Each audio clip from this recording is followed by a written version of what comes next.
சற்றே நில்லுங்கள். யந்திரமயமான இந்த வாழ்க்கையிலே நாம் ஓய்வின்றி ஓடிக்கொண்டே இருக்கின்றோம். நொடிக்கொரு முறை தோன்றும் ஆசைகள், மாறிக்கொண்டே இருக்கும் தேவைகள், இதற்கெல்லாம் மேலாக நம்மை சுற்றியிருக்கும் பொறுப்புகளும் கடமைகளும் நம்மை சற்றும் இளைப்பாற விடுவதில்லை. உண்மைதான், நமக்கான தேவைகளுக்கு நாம் தான் ஓட வேண்டும், அதில் மாற்றமில்லை. ஆனால் இந்த ஓட்டத்தில் அதைவிட முக்கியமானது ஒன்று இருக்கிறது. அதுதான் உங்கள் உடல் நலமும் மன மகிழ்ச்சியும். சற்றே சிந்தியுங்கள்.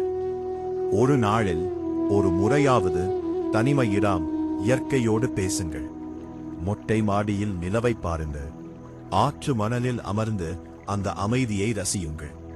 அடர்ந்த மரங்களுக்கு இடையில் நின்று கொண்டு உங்கள் மனதோடு சற்றே உரையாடுங்கள். வாழ்க்கையில் கடினமாக உழைப்பது எவ்வளவு முக்கியமோ அதைவிட முக்கியம் உங்கள் உடலுக்கும் மனதிற்கும் நீங்கள் கொடுக்கும் ஓய்வு. ஓட்டத்தை நிறுத்துங்கள். உங்களை நீங்களே நேசியுங்கள். அப்போதுதான் நீங்கள் இன்னும் உற்சாகத்துடன் வாழ்க்கையில் அதிக தூரம் பயணிக்க முடியும்.